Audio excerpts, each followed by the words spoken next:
Hiya, and welcome back to Heroes Advent. The game that teaches us that we stand the bear. We stand the bear. Anyways, let's just hop right in. As dinner wound down, everyone moved on to their respective night task. Max set off to take the first night watch as Ray returned to his tent to rest early for when his turn came. Hang on, let me check something. Yep, NSFW content is off. Alex returned to his tent set up adjacent to his equipment to keep an eye on the readings overnight.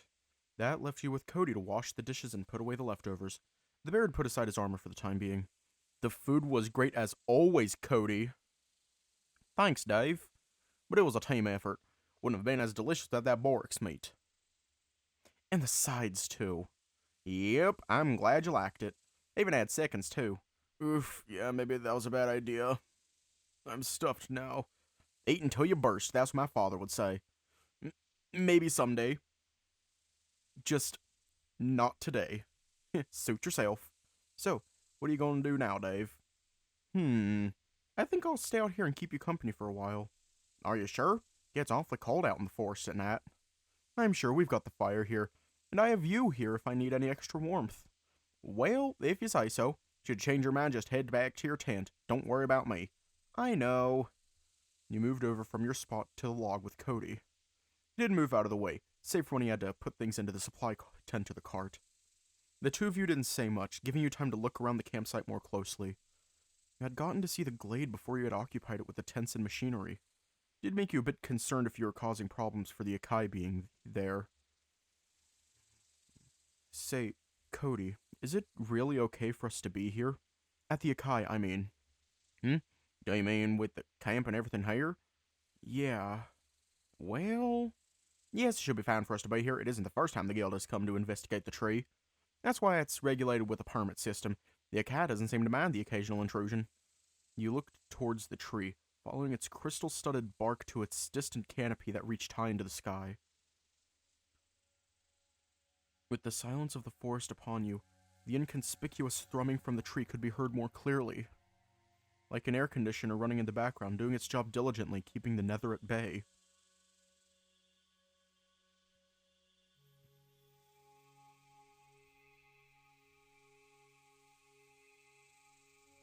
Seeing the familiar shimmering shield beyond its evergreen boughs, it reminded you of the fractured shield that held above the city. And just a little further from that, you could see the stars and errant clouds.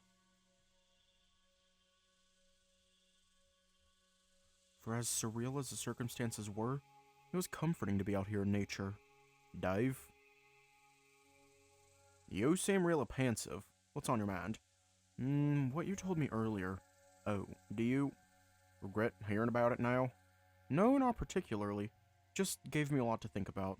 Really? What about? Well, just this whole hero thing. You paused, not really sure how to go on. With the roles reversed, eventually you let your words trail off. Kody's weight sank the log slightly as he sat beside you, finally finished with the evening's preparations. Don't think about it too much, okay? I mean, how could I not?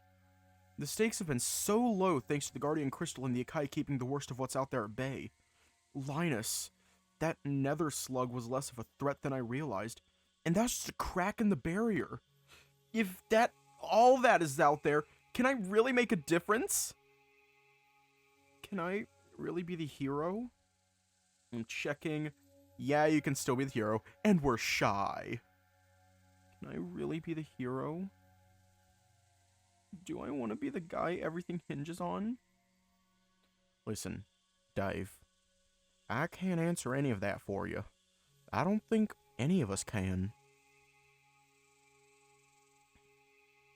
What I can say is, you can count on us to help you find out a hero or maybe something more. We'll help you figure out your purpose here, Dave. He pulled you in for a hug.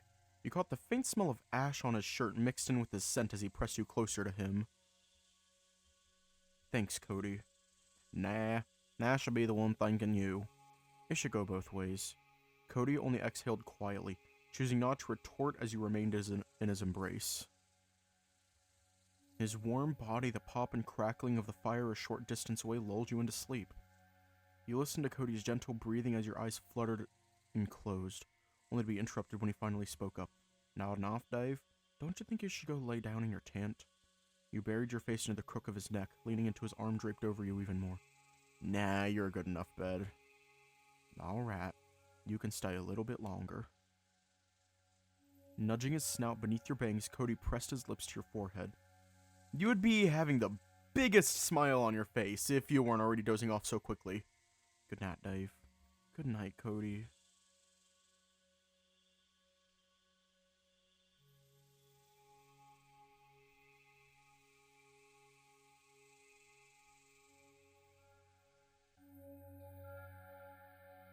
As you reached out to the lights, they wavered the further your hand reached for them. Pulling away seemed to... Yeah, we already read all this.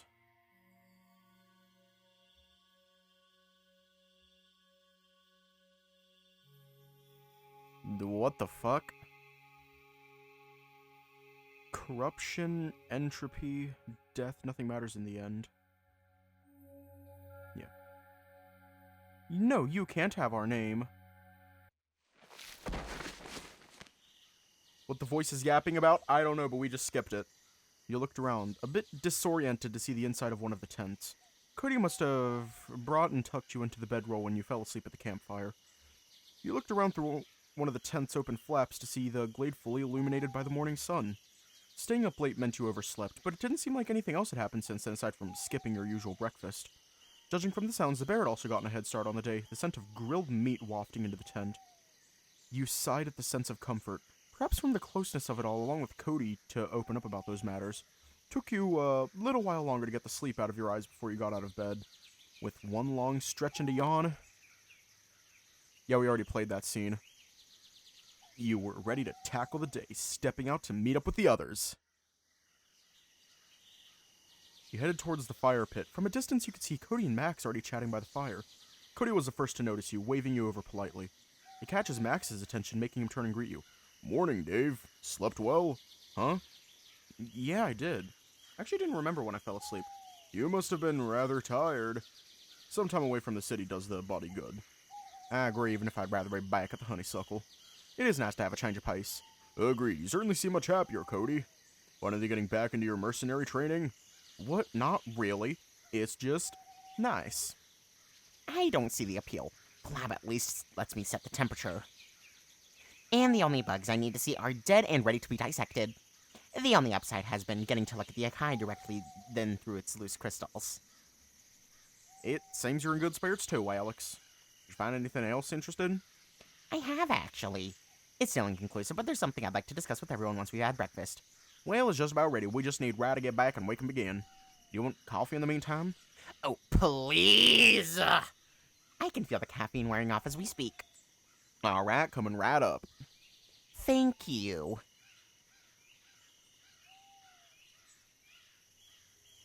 You really love your coffee, huh? Well, I need it to function. You wouldn't get it, Dave. Uh-huh. I'd say it's less about the caffeine and more the sugar, eh, Al? Oh, hey, Ray. Morning. Welcome back. And Ray does have a point. You do put a lot of sugar in for some reason. Hey, don't give me crap over my sweet coffee. You guys have any idea how much I need it? Nah, that's beside the point. Why don't you change your coffee dependency into something else? Like... me, maybe? Ugh! Shut up! The two of them continue exchanging barbs, a reprimand from Alex and a flirtatious rebuke from Ray. It was well into breakfast. Everyone's already had their plates of meal and Alex's sugar coffee. But it still didn't seem like they would stop anytime soon. Guys? Just let them be, Dave. Can I have another, Kody? Sure thing. Do you want some steak too, Dave? Sure.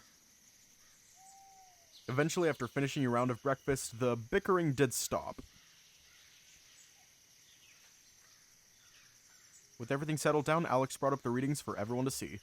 So, from our analysis, the Akai maintains a constant mage frequency that projects the ether shield around the forest. These are consistent with the frequencies used in the original blueprints. He brought up a copy of schematics that you could loosely identify as the Guardian Crystal. All the notes attached to it makes no sense to you, however. a stabilized frequency that repels anything that cannot harmonize with it, by causing a significant amount of dissonance. That's why I can repel nether beasts that are lousy with corruption. But not the netherite dust that are independently too small to get caught in the net. That's one way of putting it. It could be that Nether has some particular behaviors that don't repel them in microscopic amounts, but we can't theorize that now. However, there was something I noticed the longer we logged the readings. While the overall resonance is the same as GC, the way the fluctuations work isn't the same at all. Alex pulled up 2 additional charts. One the ones you had taken at the camp, and another side by side. These are our readings, and these are the logs from the lab monitoring the GC. They're identical as far as I can tell. Looks like it, but something doesn't feel right about it. Correct, it's because the fluctuations aren't uniform. The graph shifted, displaying several more lines, each with a different color. Each one of the nodes returns its own mage signature, with the main white line representing the strongest mage signature. All living things have mage, and our strongest mage is our elemental resonance. Right, the basics of elemental control. Yes, and look at all the GC's wavelengths compared to the Akai's. The frequencies seem to dip sometimes, unlike the GCs. Right, wavelengths fluctuating a lot too. Indeed, the elemental nodes detected unusual dips in resonance, while the median frequency somehow maintained stability. What does that mean for the GC? It feels almost asinine to say, but the tree is a living thing. Yeah, generally plants are a living thing, even if this one has crystals growing out of it. One would think it obvious, but there was one other anomaly I hadn't expected to see. Another one? Does it explain the first one? Right you are, Ray. Right you are, Ray. It explains it, and has been the final puzzle piece. Closing the diagrams, he brought up 2 others. This time a graph with the wildly fluctuating smaller graphs in between, and a series of values assigned to acronyms you hadn't learned yet. These are readings taken from the Nether Infected. From your experimentation, eh? Uh-huh. They have their own mage signatures like any other element, and have similar effects to other elements on the body, save for its parasitic nature. And that is the last piece of the puzzle. The reason the Guardian Crystal has faltered is due to its synthetic nature. Because it's man-made? Yes, the reason the Akai has stood strong is due to it being a living being. Alex brought up the Akai's readings once more, overlain with another graph. To one side was an anatomical biometric. In small amounts, the body can reject nether infection. You'll feel sick for a time, but eventually restore your mage's stability naturally. When infected with enough corruption to destabilize your mage is when nether takes hold, turning your resonance against you. However, the GC itself stabilizes the netherite volume in your body due to the safety threshold. And so the fluctuations in the elemental resonance was the tree fighting off the nether corruption. The patterns in the elemental resonance are consistent with those of nether corruption in the examination of nether purification we've documented before. Wait. Someone tried to poison the Akai? The serpent! Yes, whoever poisoned the GC likely attempted to poison the Akai as well. And what of the beast? Possibly brought in like the slug and fed off the nether dust in the local wildlife. I can't say for sure, but that's my theory up until now. Although, it is because the Akai can purge itself of the corruption that its field would remain stable, no doubt about that. So the GC was corroded over time, like you said before. Yes. From what was reported to the lab through Lady Spring, the GC was weakened due to the corrosive essence of the nether dust. I mean, it's already been confirmed. And with only a uniform pattern to repel external corruption, it had no way to expulse the nether it had collected, leading it to reach the destabilization ratio I just mentioned. Then if that's the case, what can we do to restore harmony to the city? The Malamute grew anxious, seeming almost ready to shake the answers out of Alex if needs be. Well, that's where our potential solution comes in. It's why I wanted to wait until everyone was here to discuss that, especially you, Kody. Me? Why would I say matter in this? Because... Alex looked to you, guiding the others to follow suit. Dave, we only... You two... Oh, fuck.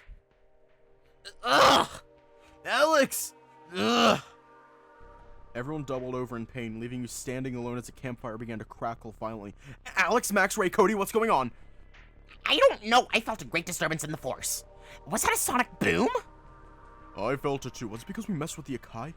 I don't think so. That didn't feel like it was coming from the Akai. It felt like it was coming from... the city. Everyone, look!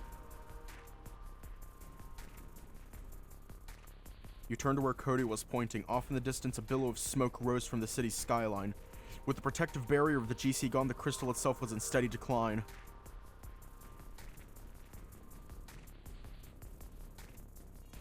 The crystal! It's falling! Alright, team, grab what you need and prepare to head out. Well, wait, what's going on? What at the camp? There's no time. Grab your sword and head towards the bridge. I can't believe this happening. I can't either, but we need to leave post-haste. I'll gather the rest of the records we have. You take care of the fire. Right, Dave, you should grab your equipment from your tent. I'm on it. With only a handful of supplies from the camp, you, Max, Alex, and Kody make your way back down the hill to the checkpoint as quickly as you can. Your tent's campsite, Alex's equipment, even the supply cart left behind in the rush. No one said a word, but you could guess that they each had something on their mind as your concerns turned to Elisa at the base of the crystal. A sickening, sinking feeling filled your guts as further destruction echoed across the distance. Breaking free from the tree line, you can see the checkpoint at the foot of the hill. The guards were already scrambling around the perimeter, the vibrant red of Ray's scales standing out as he stands by the carriage. Ray, status! Max barked at the dragon as he vaulted into the driver's seat, taking the reins of the hooves. I've briefed the guards about the situation, asking them to clean up our Akai camp and be on the lookout. Were they aware of the explosion? Yep, hard to miss it. They've asked us to head down to the guild for further instructions. One of the guards passed close enough to the carriage to be singled out. You, there! What's happened to the comms? We have no idea, sir. The communication grid all went silent when we realized the guardian crystal was falling. Damn it all! Everyone get in! Try to make your way over to Max, only for him to gesture towards the carriage. We can't risk any of you falling off. Get inside, I'll give it everything we've got! This isn't a dream, is it, Dave? This is really happening. He reached out to the bear, 1 foot onto the step, ushering him in. Don't worry, Kody, it won't be like last time. It's time to drink water. As soon as the door secured, you heard the shriek of the wolves as Max whips them into a frenzied gallop. It's time to drink water. Though the road to the forest was placid, the return trip was stressful. Max's harried whips and the wolves' cries mixed with the worried glances of everyone inside the cabin. Despite the relative calm of the countryside zooming by, your head was in turmoil. The carriage jostles and tilts as Max hits every curve sharply or cuts straight off the road. Yikes! Max, remember that the hovers only work while on the road! Slow down or you have us all killed! Imalamut didn't seem to hear or just chose not to as he maintained the momentum. What was originally a half-day's trek was cut shorter as the wolves were pushed to their limit. Even at that speed you were going, it took you at least an hour or two to return to the city. Your heart was beating in your head the entire time, holding on to Kody as the look of dread dragged their mouths into troubled scowls. When the city finally came into view, you heard a cry from the outside, though it zoomed by as quick as the scenery. Max! Max, stop! Hey, Max! Wait! I have orders from Guildmaster Alaric! Despite Toby's cries, Max did not stop the carriage, the secure box now a potential death trap careening into the city. Giving up on his cause, Toby moved into position beside the carriage, astride a much sleeker Hulk, a cavalry unit compared to the strong-backed ones hitched to the carriage. He followed close behind, spotting you and giving you a look of utter shock. You could only shrug at him, having more important things on your mind. When you arrived at the eastern gate, you were greeted with the city in disarray. Signs of vandalism and destruction visibly evident on the buildings around the entrance. Down the straight pathway, you can see Vitram Park in the distance. Max made a sharp turn down the street as you spotted purple blurs speeding past a few blocks further down. No! It's like they said the outskirt is already overrun. This is really happening. Unbelievable. Unbelievable! Wretched beast! In my city! Yeah, I hear you, Max. We should report back to Father at the guild. Probably not the best idea to engage right now. Damn it, Lady Elisa! Turning the carriage back onto the back roads, your group made haste back to the guild. Along the way, you listened to the murmurs of the others as streets lined up with broken glass, stone, and wood. Whatever passed by here did so without regard for what was here. The outskirts were not their target. As soon as the carriage rolled into the guild, the scale of the damage over the course of hours laid bare before you. Max hopped off the driver's seat to open the door for you before dashing into the crowd. The four of you clambered out, following as best you can behind Max, navigating through the cluttered field. Where tents, tables, tarps, blankets scattered all about. Field infirmaries tending to the wounded. The medics appeared to be civilians, judging by the clothes they wore. Everyone else was either adults tending to crying children just milling about, looking for things to do. Some were even crying for children they could not find. The rest were crowded around the entrance of the guild where Master Alaric stood upon a platform so his voice could project outward. People, please. We are doing what we can to reunite you with your loved ones and evacuate to safety. Do not leave the perimeter of the guild until the next caravan is ready. Master Alaric! Maker's Breath. Maxwell, I've only just sent for your team. We've departed from the Akai as soon as we heard the explosion, sir. So the Guardian Crystals follow her down there? What of the Akai? Did you manage to get results? We have, Master Alaric. We brought all the data required to repair the GC. Well done, lad, but I'm afraid it has come to naught. What do you mean? The Saboteur has attacked us from within. The laboratory's been ransacked and set ablaze. The towers are under fire? So that's why the guards can't communicate with the guild. Indeed. We could not communicate to the outpost to warn you, nor contact our field agents in this vital moment. What are we to do? The lab my inventions? I apologize for having to ask this of you, but I require you all to help in the evacuation efforts. Maxwell Silverbane is at your command, sir! Maxwell, head on to the city and help with the evacuation effort. Any injured or trapped, make sure they come here safely. We'll tend to them. I'm trying to do like a fucking... What is that voice that I'm giving him? Any injured or trapped, make sure they come here safely. We'll tend to them. Yes, sir. Alexander. Yes, sir. I understand this might already be in your intent, but you are to head down to the labs and salvage whatever weapons and technology we may require once we evacuated. Should the Crystal Coast fall, the Akai may well be the last bastion on this entire continent we can seek refuge at. Even so, we cannot give up our resistance here. Yes, Uncle. And Kody. With the high influx of refugees, we need you to keep them well fed. Yes, an army marches on its stomach. Well shed. With that, you need to hurry. Your remaining assistant is struggling in there on his own. Remaining one of them's gone missing? I believe so. Your tavern reported one personnel MIA earlier this morning. Do you know who it was? That I'm afraid we do not know. Our scouts still haven't spotted him in their reconnaissance. And we can't spare more manpower to investigate missing persons. I understand. I'll head into the kitchen to help with provisions. Good man. Where would they go at a time like this? I just hope he's okay. Indeed. And Ray. One moment, where's Raymond? Looking around, you no longer found the dragon anywhere nearby. Ra? Right, where did he go? He was right there! He only left just now. His scent is still strong. Where did he go? What possessed him to leave without dismissal? Max will find Raymond and bring back the refugees with him. What are you going to ask of him?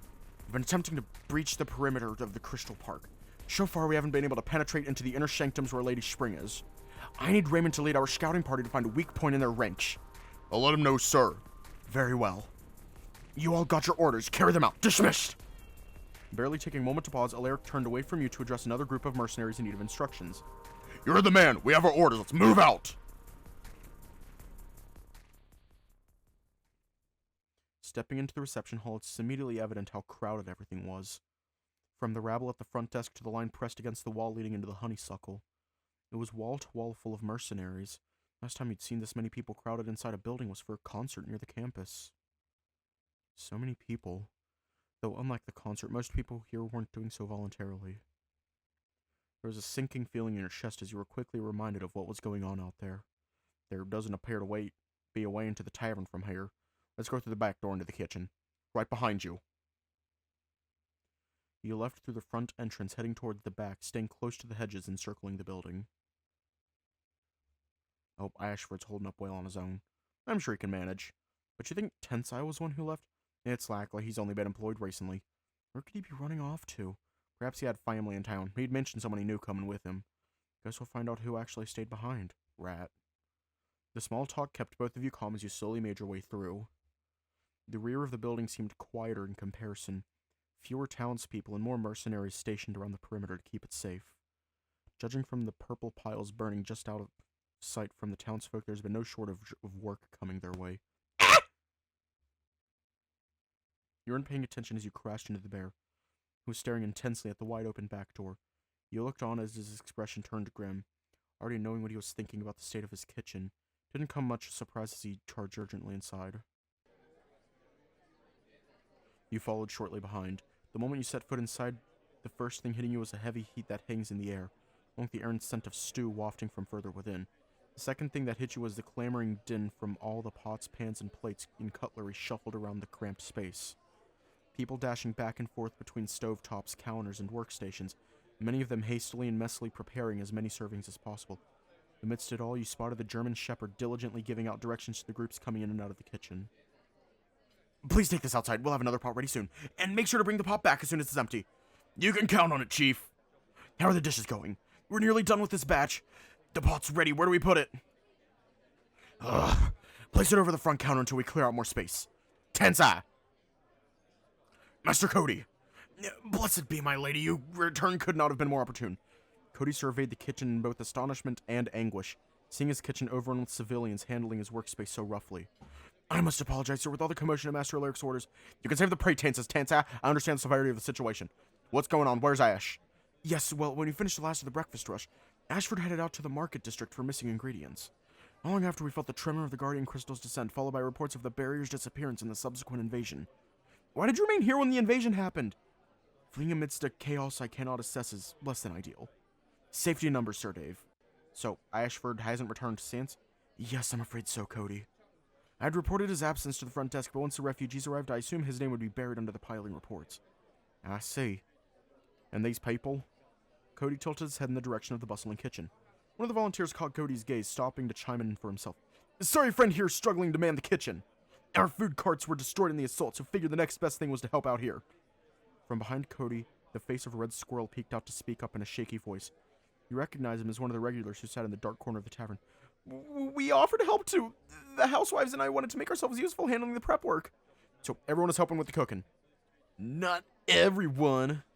A burly ox passed through to set the empty pot for the others to wash. The ones of us that can't cook can get these pots around like nobody's business, said, attempting to flex subtly as he lifted a full pot back out into the dining hall. The tavern had kept us fed for cheap for years, so it only made sense that we lent Sir Kody a helping hand in times like this. Well... Yes, as you can see, they speak for themselves. They offer their assistance to you. And in times of crisis, one cannot simply turn down such much-needed support. Kody glanced around the kitchen once more. Aside from those that addressed him, everyone else had continued as they were before you came in. Tensai, the pot's boiling over. What should I do? The bear quickly snapped to attention, running over to the civilian with the overflowing pot. Now I'll take from here, thank you. But if I could ask you all to clear out, it's much easier for me to work with as few cooks in the kitchen as possible. Right, sorry! The goat shrank away from the cooking pot, making their way towards the exit before Kody called for them to stop. Hey, where are you going? You didn't need to leave. We still got plenty of rolls to fill around here. Tend to the other pots. Yes, sir! The goat trotted away, looking for anything that needed doing. In the meantime, as Kody tended to the pot, stirring in a bottle from the top shelf. Alright, let's get back to work. We've got the biggest rush in our lives. Tensa, man the prep stations and ingredients. Use anything that closes to expiration first. The fresher stuff we will last longer in case we need to evacuate. Shall I keep accounts of everything used? If you can, but don't lose time keeping track of everything. Kody paused to consider his next words carefully. We'll use expensive ingredients sparingly. Common ingredients are fair game. Anything that's not a red box or crate goes. Got it. Tensa, how many are in the kitchen? 20 volunteers total, Kody. Experience? A few of them are from other establishments. The rest are home cooks. Good enough. That should cut back on work. Make sure they remain out of the way so I can manage the burners with the other cooks. What should I do, Kody? Direct the other volunteers about food distribution. Make sure everyone is served at least a plate. Will you be all right here by yourself?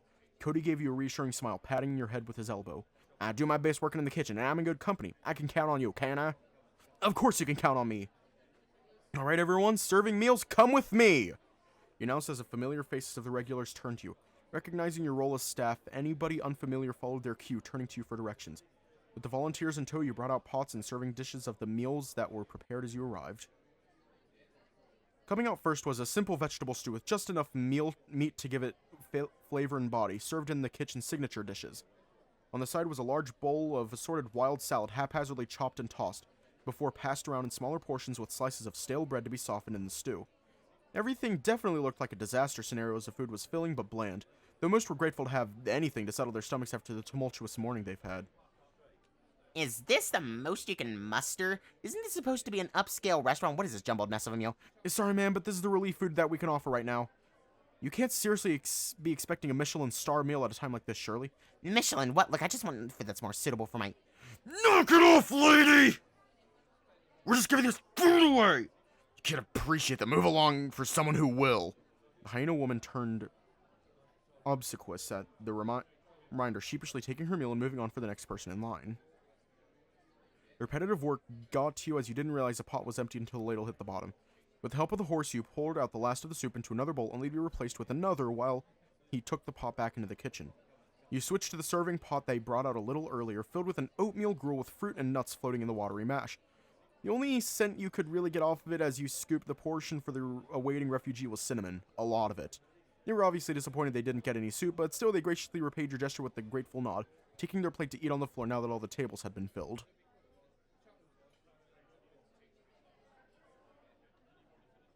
Tensai, how's Kody doing? No need to worry, Dave. Master Kody is doing well, and the better for it. Everyone seems much more comfortable listening to his orders than they were in my command. I guess everyone knows Kody more. No offense, Tensai. None taken. How are you holding up? I'm doing as well as I can. What's wrong? It's really happening, isn't it? This is war. We should be thankful it's been as pacific as it has. The wars where we come from wouldn't have been nearly this safe. Yeah. Tensai loaded the last of the dishes, wiping any leftover crumbs and spills into the dish cart. Even if it seems like very little, we're still doing our part. Hang in there, hero. The German shepherd patted your shoulder roughly before making his way back to the kitchen, just as someone else brought out a fresh cart of dishes for the refugees to take. It gave you some solace to hear that from your co-worker, as you dipped into the fresh pot brought before you. There was something about it felt different this time around. It had a bright orange hue and a strong aromatic sense of fish and tomato wafting from it. Stirring the pot with the ladle, you collected chunks of soft fish into the bowl along with the squash and carrots softened from the stewing. At the same time, one of the volunteers by your side was handing out what looked like a freshly baked loaf. Needless to say, the refugees' eyes and those behind them grew wider seeing the hearty dish. You grew rowdy all of a sudden, as some volunteers had to keep them in check while you passed around with the new food. Didn't stop there, as the quality of the dishes somehow got better and better. Braised boreks, boufflé casseroles, lasagnas, creamy pastas. Truly a stark contrast, as it's gone from a dreary survival scenario to a veritable feast. With the change in menu also came a change in demeanor, as the desperate clamoring turned to an excited, if at a time confused, buffet. Is this really a good idea for an emergency situation like this? I asked Kody the same thing, just told me he had everything under control. The ox shrugged, placing another serving dish of food for you to serve. This one just as delectable as the rest. By the way, you think you could set aside a plate for me? But can we really take a break at a time like this? Heard another pot set onto the bar, right next to the dish the ox had just brought out. We've got 2 more coming, and that beer can really whip up a storm. The horse cackled, taking a seat beside you as yet another 2 serving dishes were put out. All right, that should about do it. Thank you for your hard work. Please dig in. Thank you for the meal. The volunteers grabbed the plates and cutlery beside you before helping themselves. You too, Dave. It's time for you to take a break. What? I've got you covered, man. Take a load off. The feline stepped in front of you, directing the crowd toward themselves as they pick up the restless queue. Turning back to the bar, you found an empty wedge of counter space, fatigue washing over your entire body the moment you lay your head down. So many people waiting to be fed. You muffled a groan of exhaustion against the wooden bar top. He laughed, though you could tell from the gentle wheeze in his breath that he was just as tired as you, if not more. The clink of a plate rang in your ear. You tilted your head to see the modest plate he served you and himself. Guess we're no less refugees than the rest in all this, huh? Brought the plate closer to you. Wasn't a full serving, but it would suffice to curb your hunger. Taking the first bites, your mouth was filled with a rich flavor that made the exhaustion melt away, just like the tenderness of the meat. This is really good. I think I might cry. So this is the flavor of a master. He's been holding out on us this whole time. The German shepherd teased you with a nudge and a wink. Guess he really was. Thought back to the other dishes he used to make for your breakfast and lunch. Those had already tasted fantastic, but the richness of these dishes was something else. Savoring the next bites, your thoughts wandered back to the fading memories of those rare meals back at the orphanage. Something the caretaker would surprise all of you on holidays or special occasions. It's no Elise's or Kody's cooking, but it was all he could muster back then, and you're grateful for all he's done. Back then, you all shared a birthday, as none of you knew when exactly you were born. Caretaker would make a feast for everyone on that day. Never seemed strange to you as a kid, even when you grew up and attended college. You and Carl would still remember to celebrate on your shared birthday. Something that would otherwise be tragic turned into a more lighthearted and comforting occasion. And while a mass invasion on the city would be seen as a momentous event, wasn't exactly what you'd prefer to call special. Maybe, just maybe, thanks to Kody, everyone could think fondly on this moment, even if the day itself would be considered a tragedy. Something on your mind, Dave? I guess so, quite a lot to think about, really. I see, so Kody's cooking also makes people deep in thoughts. That man sure is full of surprises, isn't that right? That's not what I mean. Well, I didn't keep a few secrets up my sleeve. It wouldn't be much of a special talent, would it? Cody caught you both off guard as the canine tensed up, holding the plate close to his chest as if the bear were threatening to take it back from him. Master Cody, are you taking your break too? Yes, I've done most of the heavy work that I needed doing. The remaining cooks and volunteers can watch over them until they are ready to serve. Why don't you join us then? We're just about to take a break as well. I will. There's only so much I can do all at once. Tensai cleared a spot for the bear at the bar with you while he served his own plate of food. Cody was mindful of how much he took, looking over the dining hall. I've never had to make this much food for so many people before. Not even during the festival. Not even then, I still had the other food carts to share the customers with. You followed his gaze to see every table and booth filled with refugees, along with several volunteers running the floor. Almost felt like a bustling diner you'd visited on one of your road trips with Carl, except without the tacky decor. Normally, I'd be excited to have this many customers come to my restaurant, but it would have been better under normal circumstances. Yes. Everyone's only here because everyone else got flushed out of their homes and businesses. Cody looked down with guilt and shame etched all over his face. The bear stopped eating for a moment, instead just poking the food on his plate. Did I do too much? Oh, what do you mean? Maybe we should have stuck with Tensai's menu of simpler meals. Treated this like any other flood of customers, and I just didn't want to serve them just anything. I don't think anyone could fault you for that. You just did what came naturally to you. Cody could only muster a weak smile at your consolation until the canine spoke up. I'd say you've done pretty great, boss. Everyone seems really pleased with the food and the amount of it, too. And the quality of it. Almost makes me forget that we're under siege. What? How could they just forget that? As you said, it feels like any other day to some of them, see? Tensai guided both of your eyes to things you hadn't noticed while helping with the servings. Some people resting in the dark corners of the tavern, seemingly sleeping or seeking refuge from the outside. It wasn't too dissimilar to what you'd see at the coffee shop on campus, students hiding away from their social life or assignments.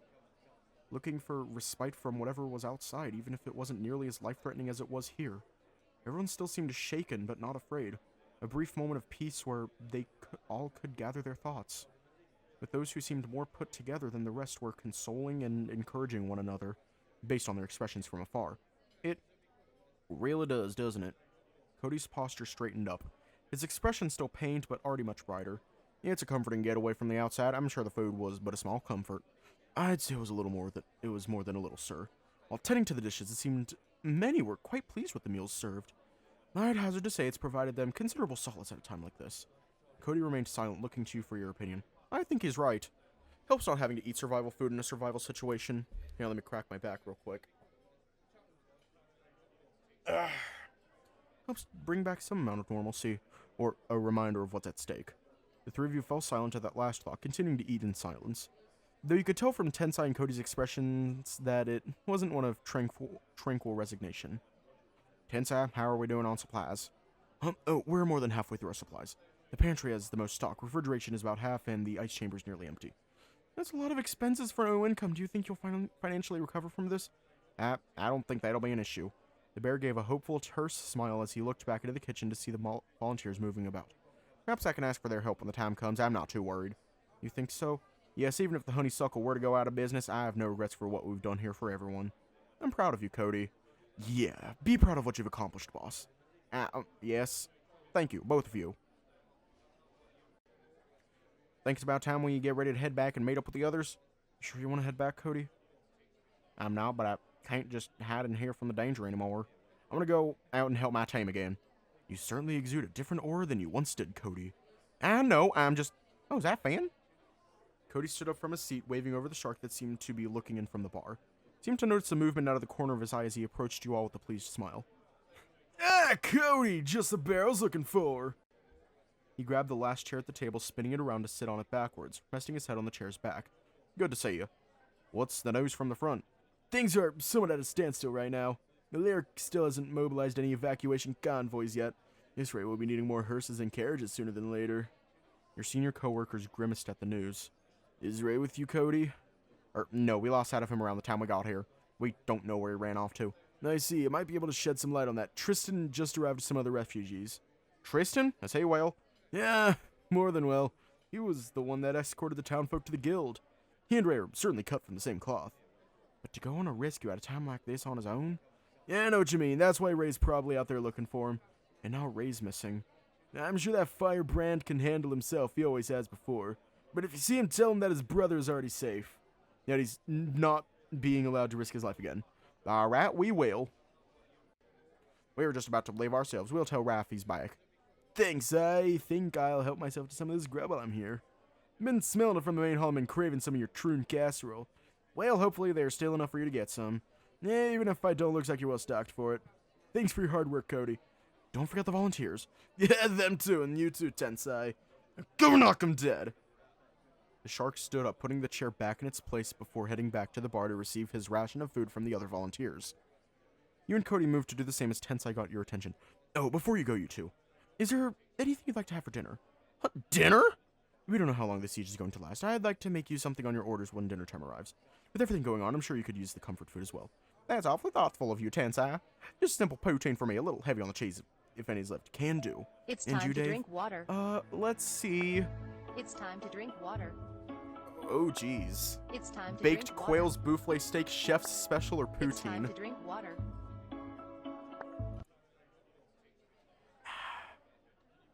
I just cracked my neck. Eat them all.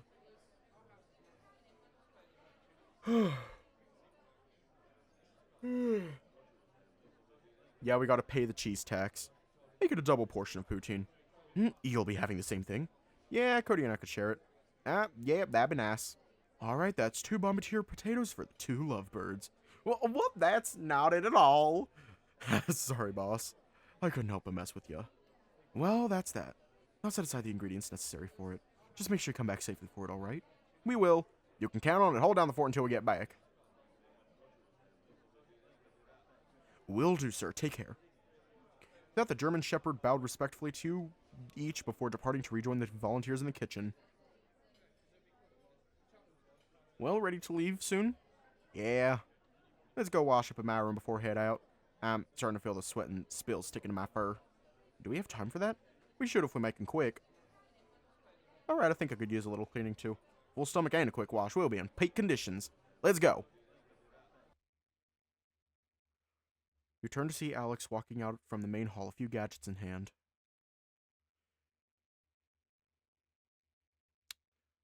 I'm going to pull up the sensor just to be safe.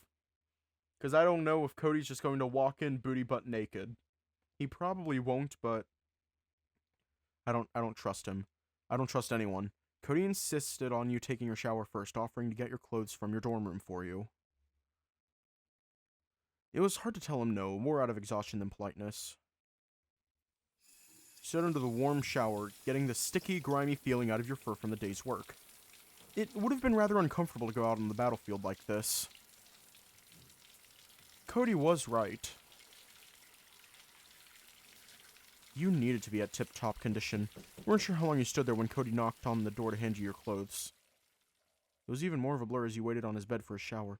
There was a dread in the pit of your stomach, like every doctor's visit you had before you were 12. And every one after you turned 18. And just like those visits, the waits were just as long. And he's wearing pants. Okay, we're safe. That was just what I needed. And just as short as those times. Ready to head out, Dave? Yeah, let's go. Walking back around the front of the guild, you spotted those 3 familiar figures standing in the shade of Alaric's platform. Hey, we're back. Oh, you're finally here. I was just giving Max and Ray the update on the lab situation. What happened at the lab? According to Seal, one of the researchers, a chain detonation took place at the upper level generator cluster, triggering the extinguisher system. But due to sabotage, the sprinklers never stopped watering and the drainage system failed entirely. So the whole underground area is flooded. Correct, but it's worse than that. Due to Feston's attempt to save the remaining test subjects from the suspension pods, all the solution fluids have been unleashed onto the floor, on top of the flooding waters from the extinguisher system. This meant the entirety of the 25th floor has been inundated. Damn. Yes, Feston all right? He is. Seal was also the one to tag along for the salvaging effort. He indicated to a small plastic case beside him with a few gadgets resting atop. Without her help, I wouldn't have been able to rescue Feston in time. Thank goodness he didn't go alone. Hey, I'm anal, not foolhardy. Whoa, didn't know you were into that, Al. Max's face. Max's face. Just as soon as he heard the word anal. Shut up! Lynx beat upon Ray's chest with Dragon, simply cackling in delight. Even Max is shook. Well, what about you, Max and Rye? Any news from the city? Nothing positive, I'm afraid. Yeah, the entirety of the market and residential districts have been ransacked. Just like that time, it seems they're hoarding materials to take back with them. All the back roads and narrow passages are too risky to traverse without one of those beasts ambushing you. So the only made roads are being maintained by our combat units. Where did you find Ray? No, I didn't. He was already here when I got back. Right, that reminds me. Where the blue places were you, Rye? The dragon's smile faltered, looking away, seemingly shamefaced to admit his motivation. I couldn't sit still another second. When Alaric was giving our orders, all I could think of was looking for Tristan. Tristan? My brother. Oh, is he younger than you? Not that much younger, old enough to join the Gallanteers. You wanted to ask Ray why he didn't seem enthused by it, but you decided against it. Vin actually came with us, came to find us. Tristan arrived here while you were out on your own. I know. I ran into him after bringing back my own group of refugees. He guided a small group of our neighbors when our homes were attacked. He let out a quivering sigh, trying to hold back tears. I didn't know he had it in him. Well, now that you're both safe, it's one less fear off our shoulders. For the better. We need the whole team present. What about you, Kody? How's the food situation? With the help of the volunteers Tensai brought on board, we were able to keep up with their demands. That said, the pantry could only hold for so long. Hopefully long enough to outlast the siege. Wait, you said Tensai, right? That new assistant you got? Where's Ashford? We don't know. We were actually hoping to ask you that. When we arrived, only Tensai was tending to the kitchen. Said that Ash had been missing since the Guardian Crystal's fall this morning. Max and Ray exchanged glances, seemingly thinking the same thing. I didn't see him anywhere. Couldn't he be here already? I would have hoped he'd have reported back to the Honeysuckle if that were the case, to at least ease our fears. We didn't find him, sadly, not even at Agus Manor, where some had taken up refuge. Wait, they taken refuge at my home? Yes, due to Felix's manning of your home's defense systems, it seemed ideal for those who did not make it to the guild's ground in time. So Felix is safe. I'd nearly forgotten him in all this. And you, Ra? Ray shook his head, nodding towards the crowd around you. I had my own things in mind. The only person I was looking for at the time was Tristan, my brother. And I'm pretty sure I didn't see any snow leopards anywhere. I see. So that's where we stand now. What's our next move, then? We've received instructions from Master Alaric to mobilize a counteroffensive. We ran into a few of the strike teams taking point, but we must act now in order to strike them down. What is our end point? Isn't it obvious? Vittram Park. We must advance and rescue Lady Spring. We're to strike either east or west entrances. Those are the ones they've made progress clearing along the main roads. Is everyone ready? Ready! Let's go. Move out!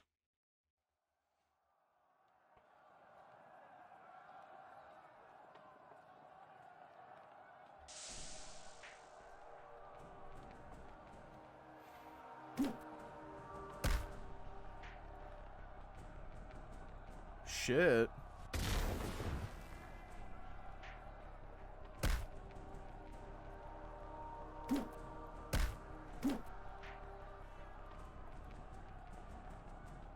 Hang on. Let me use that.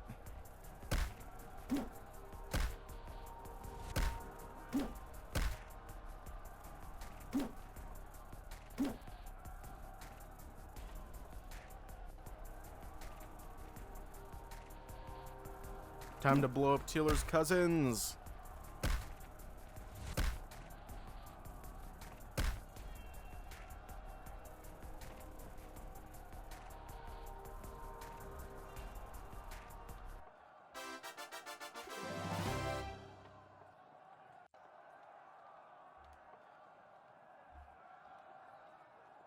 Do we go east or north?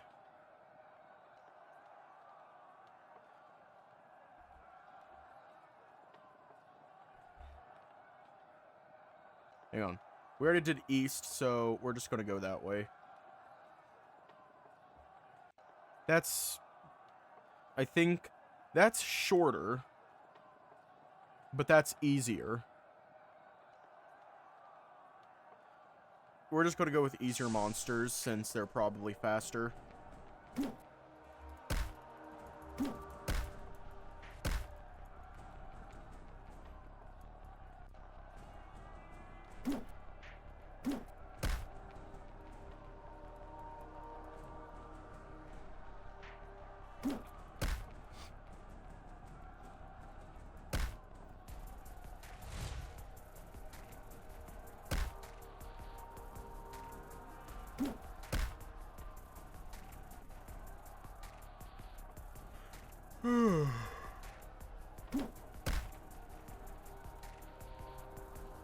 Yeah, I don't know what to say in this.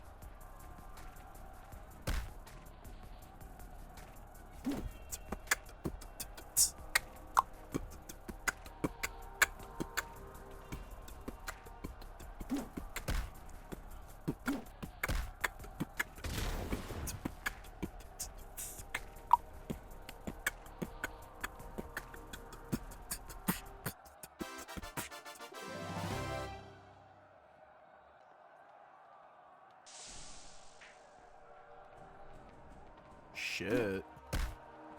What's up?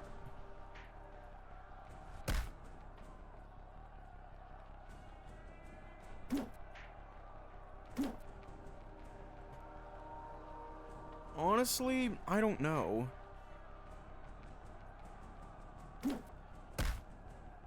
Yeah, Alex fucking died. We have 0 object permanence. The Meow Meow is dead. I repeat, the Meow Meow is dead. He's dead and he's dead and he's dead forever.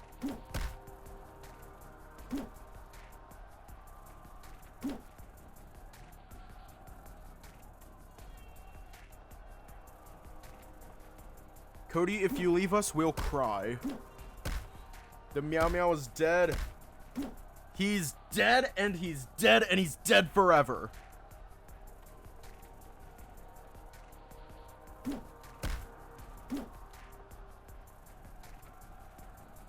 I used to float, now I just fall down. I used to know, but I'm not sure now what I was made for. What was I made for? Taking a drive, I was an ideal, look so alive. Turns out I'm not real, just something you paid for. What was I made for? 'Cause I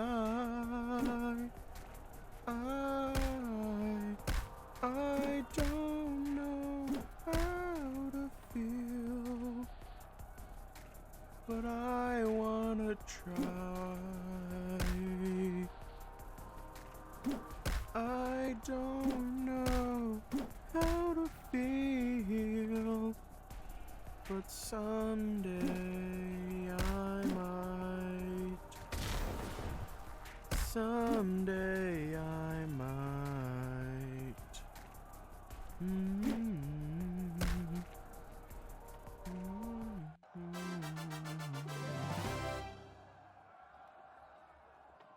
Oh, there's a Meow Meow.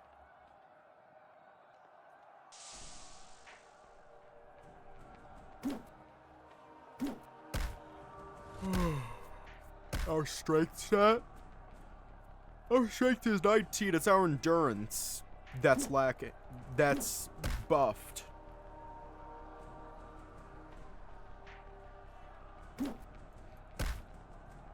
I'm just gonna continue singing Billie Eilish. Don't you know I'm no good for you? I've learned to lose, you can't afford to. Tore my shirt to stop you bleeding, but nothing ever stops you leaving.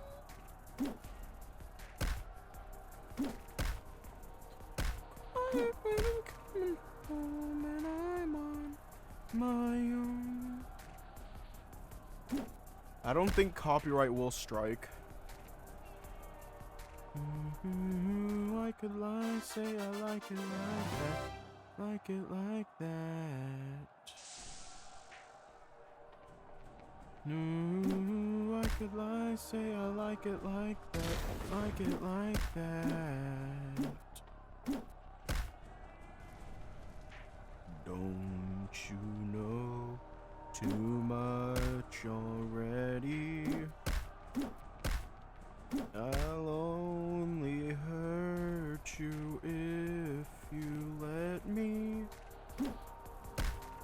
Call me friend, but keep me closer. Born to Die by Lana Del Rey. Alright, give me a minute.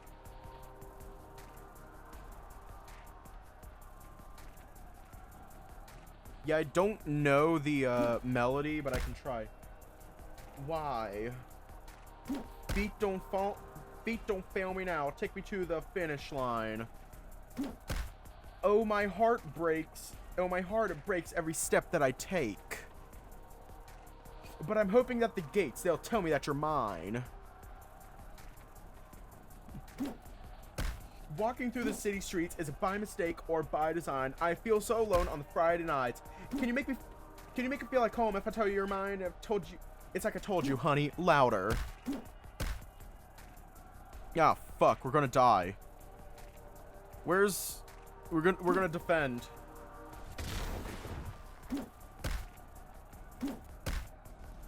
Come on, Barbie. Like, I'm chill singing a lot of songs, but isn't Barbie Girl just a fucking song about sex? Yeah, isn't Barbie Girl just a song about sex?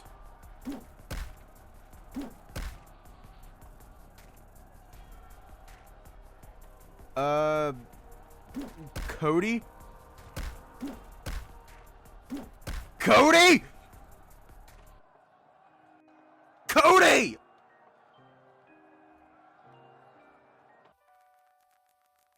Bitch!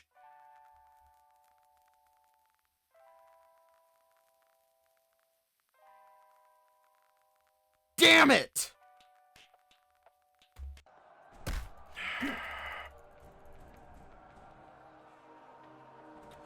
An autosave.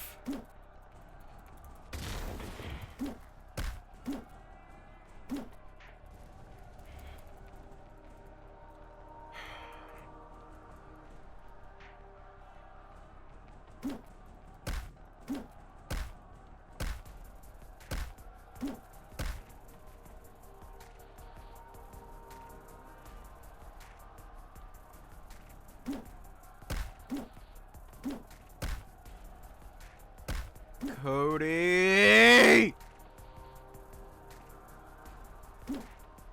Kody, give me your magical titties to suck on. We need to heal. Kody!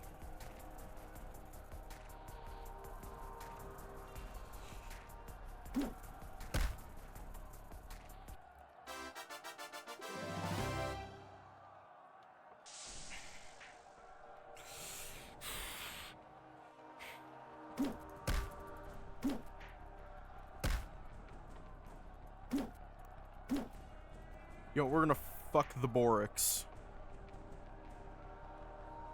Because that's what killed us last time. The magical tits. We need magical titties. Can you stop hitting me, please? I would greatly appreciate it. Kody, give me your magical titties. Please. Why are you ganging up on me? Why?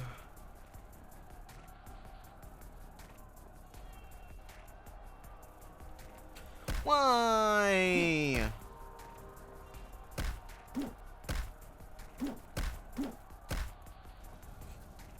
Oh my god. Thank you, Kody. Next, you know, we don't want to do a full body tackle. Because that'll fuck us up. I think it was like a whatever. I don't know.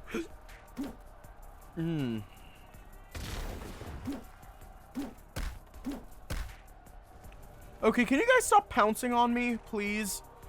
We need your healing bear badonkadonks. Let us suck your titties.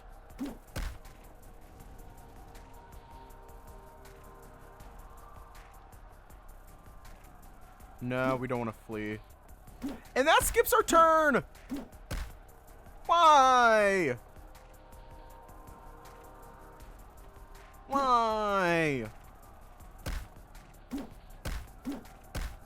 Okay, can you stop punching us? We'd greatly appreciate it.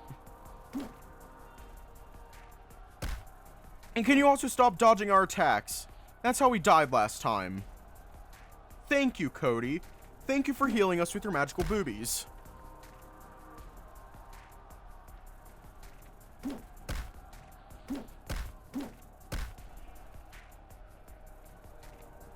Thank you, Kody.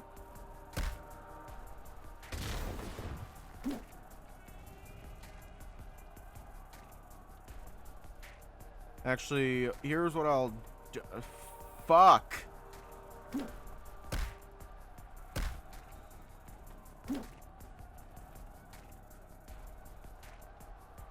Kody used a nutritious treat. Ha!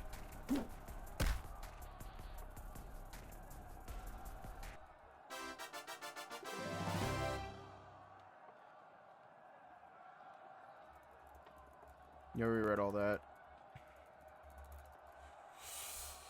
Here, let me do a quick save. Real quick.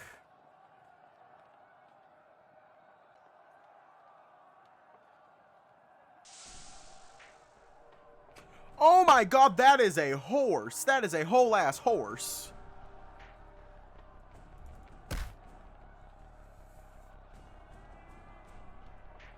That is a horse.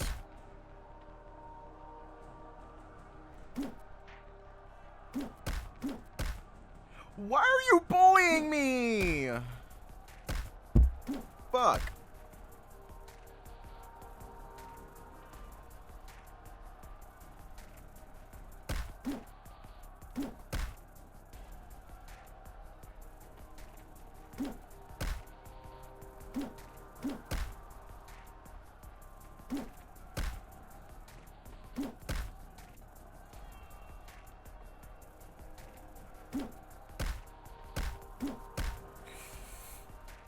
Ugh.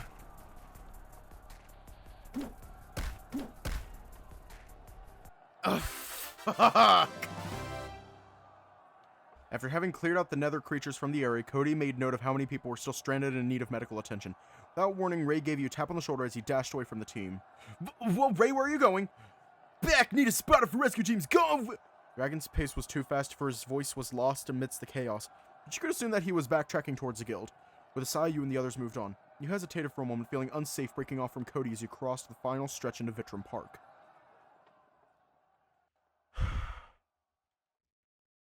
There was an eerie calmness when you crossed the threshold to the outer ring. There was not a single person or nether beast in sight, and none that you could hear either. The once pristine and manicured park was left in shambles, grass scratched up by hooves and shrubs trampled or otherwise uprooted. You drew your sword, warily scanning your surroundings, following along the pavement further in. In the silence you could hear the familiar gentle hum of the guardian crystal, somehow warped into a dissonant vibration. Made you feel some kind of sick to your core, as if your stomach could churn inside out. Looking up, the once protective crystal began to feel overbearing, as though about to crush you the moment you approached the inner sanctum. Elisa! Elisa! Everyone's safe! We need to get out of here! You hollered as loud as your burning lungs allowed, hoping to get the rabbit sage to come out sooner. Elisa! We need to get out of here! Kody and others will cover our escape! Still no response, not from Elisa, not from any guards. Only the violent and anguished shriek of the guardian crystal. Elise! Ah! A series of sharp jabs ran up your leg, pinning your muscles in place like a mannequin. Your momentum threw you into a forward roll, hitting the ground hard enough to lose grip on your sword. Fuck! Yeah, what the hell? My legs! Reaching down for your legs, your hands instantly recoil at the sharp, jagged spikes protruding from your knees and calves. Brief glance told you they were clouded shards of opaque purple. Hang on, we still have 0 corruption. We're good. Reminiscent of obsidian deliberately thrust through your legs. Elisa! You cried out, not kicking yourself for needing to be saved by the one you came to save yourself. Though you did hear the voice of someone familiar coming towards you from the sanctum. Dave, is that you? Are you alright? Huh? Who's there? Over here, Sir Dave. Good heavens, what happened here? What did they do to you? Ashford, what are you doing here? It's not safe! Yes, I'm aware. I, too, was caught in the sudden strife. I had managed to find sanctuary within the sanctum, along with the guards and Lady Spring herself. You managed to get here when the invasion happened. How is Lady Spring? Is she safe? I should say so. She has managed to fend off those beasts while maintaining the crystal afloat. I dare say I won't be forgetting what she's capable of. But enough about that. Come, Dave, we must get you inside before these creatures find us out in the open. Snow Leopard leaned down, extending his hand out for you to take. Where are the guards, Ashford? It'd be easier if they were here to help us. They're still recovering from the initial assault, Dave. That does not raise any undue alarm. Surely we could escort ourselves to safety, yes? Or do you not believe me capable of carrying you myself? He chuckled mirthfully as he once again proffers his hand to you. Pushing back on your elbows, you decide to draw away from the Snow Leopard. Hold up! Alaric told us that Elisa sent the guards away to get the townspeople to safety. Why didn't you go with them? I insisted on staying here to assist Lady Spring with defending the inner sanctum. I'm sure you understand my concerns for her ladyship. She is the final beacon of hope for her people. Your fears, her well-being must be clouding her judgment. Please allow me to escort you to her. Ashford took 2 steps closer to you, once again thrusting his hand towards you. Just a lot more forcefully this time around. Hang on, let me get more comfy. You continued scooting back from Ashford, bit by bit, as he continued to follow you step by step. Nobody knew where you were, Ash. You were MIA as far as anyone could tell. I suppose the guard simply omitted mentioning my staying here. I am an unremarkable individual, after all. Merely a background character in your story. You finally reached what you had been inching for. The hilt of your sword clattered as your fingers bumped into it. Grasping it firmly, you brought it forward, holding it towards Ashford's chest to keep him at arm's length. You're the spy, aren't you, Ash?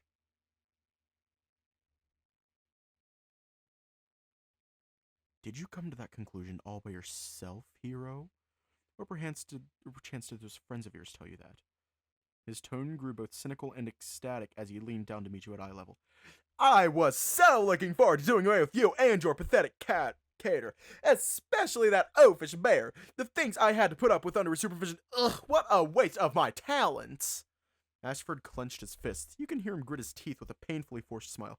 But this will do nicely. Saves me the time of picking off your friends one by one. You've even done me a favor stumbling into my netherite traps. You... Ashford held a hand to his head, shaking it with a derisive smile across his face. You are far too kind, hero. Though I must say, you've left me rather disappointed. His Majesty had a great many expectations of you. And yet you're nothing more than another tribute. A dying breed, heroes. What a pity! He looked you up and down, eyes lingering upon the sword in your hand. With that said, I must admit I am intrigued. When you crossed that threshold in that establishment, I had not expected you to be the hero of the prophecy. Imagine my surprise to learn His Majesty had lost sleep over something so as pitiful as you. Still, I did not expect you to survive this long, let alone be a thorn in my side as much as you have been. All the more reason I'll have to stop you here, I'm afraid.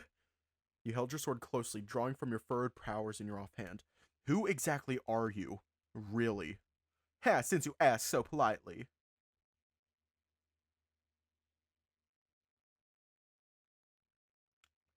Okay, I just want to point this out. Ashford is a prime example of this.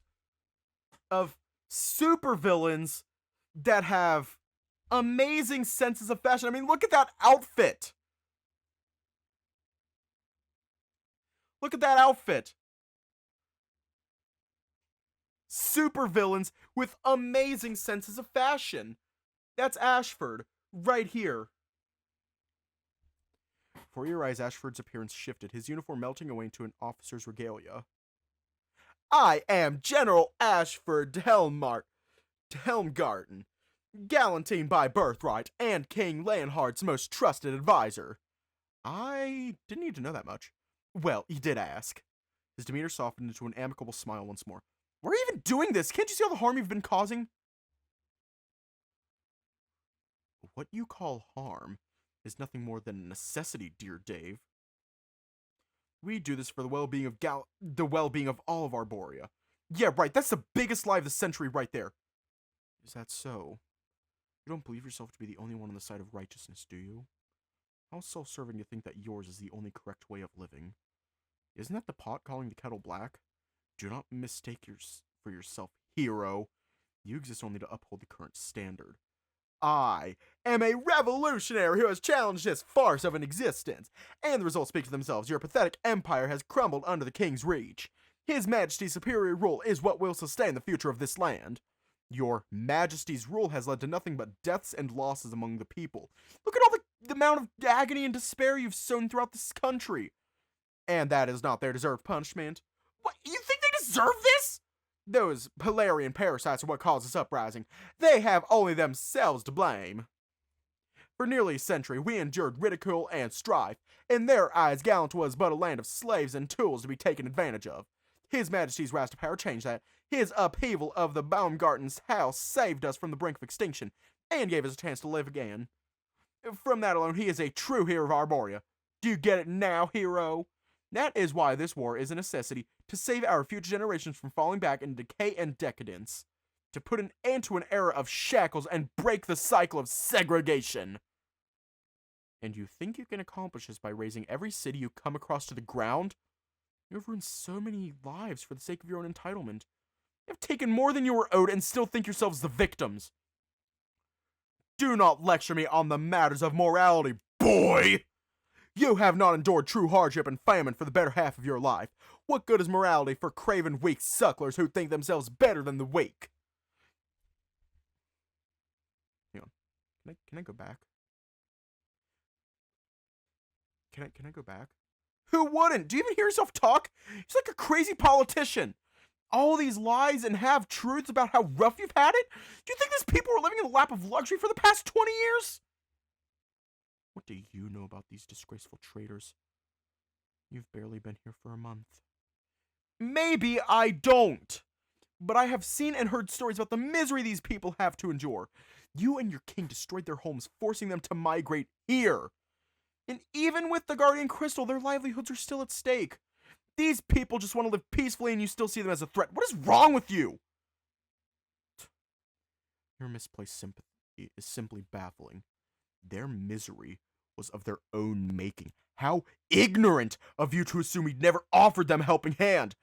We are more than willing to look past their transgressions and start things anew. They need only submit to His Majesty's rightful rule. And then they would have known utopia. But alas, they never yielded. Pray tell then, how are we to blame? When they have forsook that choice. Yeah, a choice that you and your bloodthirsty marauders forced upon innocent folks, huh? Your king is just a sad and despicable enough! The snow leopard feinted you with a kick, which you very narrowly deflected. I have entertained your ignorant bleating for far too long, sheep! Whatever leniency I've offered you has been an error. You will submit to His Excellency's will. Not the kind of diplomacy I prefer. But it seems like that's the only persuasion you'll listen to. I won't let you get away for the crimes you've committed here this day, Ashford. Or Dean Prosperita, I think. I don't know. You brandished your sword again, pointing the blade towards the snow leopard, who seemed indignant as ever. Fair, if you plan to protect this dying city to your last breath, so be it.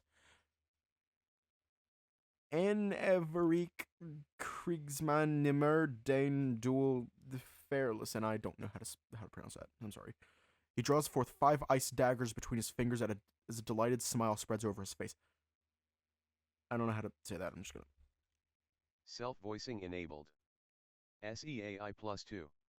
Coins +1000, 5 gold Ashford, IMMR Streve and Ferzigen, ET Igilda and Prius. I don't think that's how you pronounce it. Okay, bitch. Let me fuck. Ah, you whore! What the fuck? How the hell? Bitch! Just let us slap you. We only want to slap you a little bit. Only a little bit. Only a little bit. We only want to slap you a little bit. We're attacking the real one. You can tell by the color.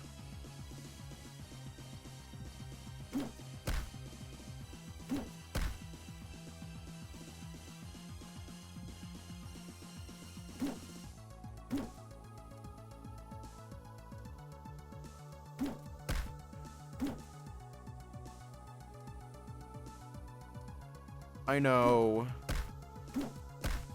But to be fair, Alex's ability did fuck us up.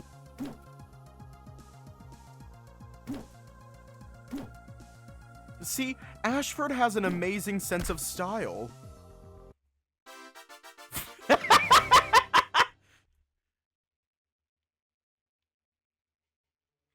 Ugh! How can you be this strong already? This was not how this was supposed to happen. Give it up, Ash. The others will be here any minute. Fool, I will not be caught like some common rodent. No, I will do what I have set out to do. Hey, you get back here. I'm not done with you. Ah! You chased behind him through the fog as it begins to clear, his focus disrupted. His figure was barely visible, even in the all-black attire. The thickness of the fog managed to obscure his outline. Much to your fear, he disappeared for a moment before you managed to catch sight of him again. Your footsteps echoed throughout the sanctum as the fog clears enough for you to see the ceiling. Somewhere within the fog, you could hear Elisa's voice humming in the same tune as the Guardian Crystal did before. You pushed it out of your mind as you returned your focus to catching up with Ashford. At last, there he was, cornered with his back to the window, shining light through the fog.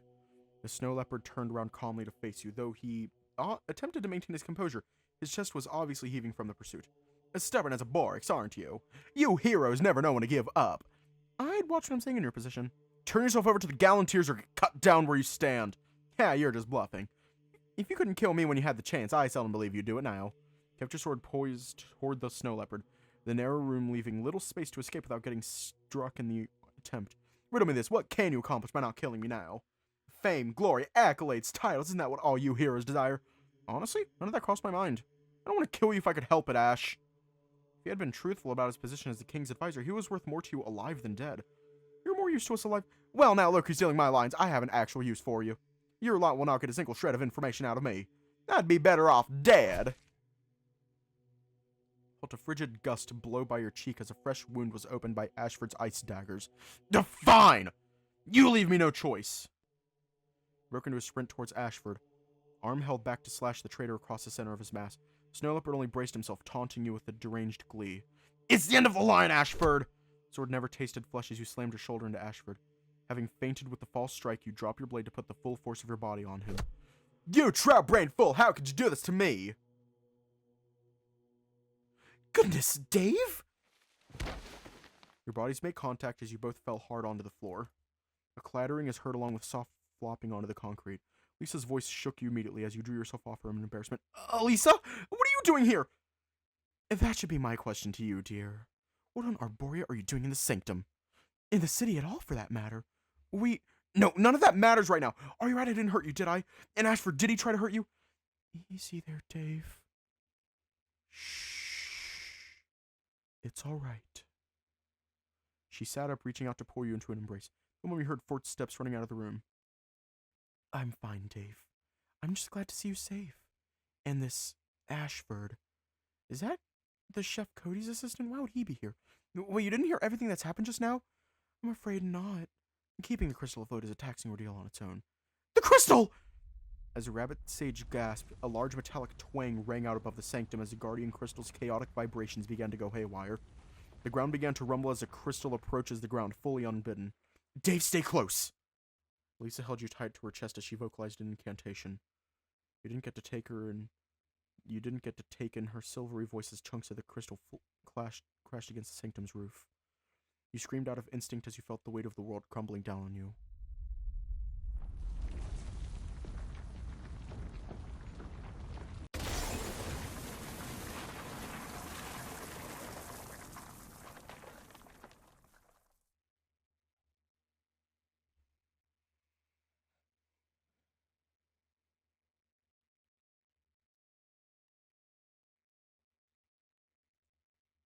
Hang on.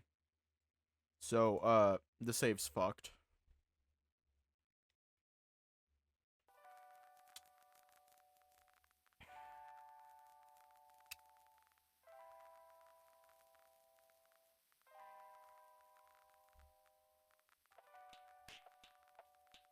Don't mind me, I'm just cutely processing bullshit right now! I love the story. I love the story. And I do enjoy cliffhangers. I can handle cliffhangers, but oh my god! Ah! Anyways, stay safe, have a good night, and I will see you all tomorrow.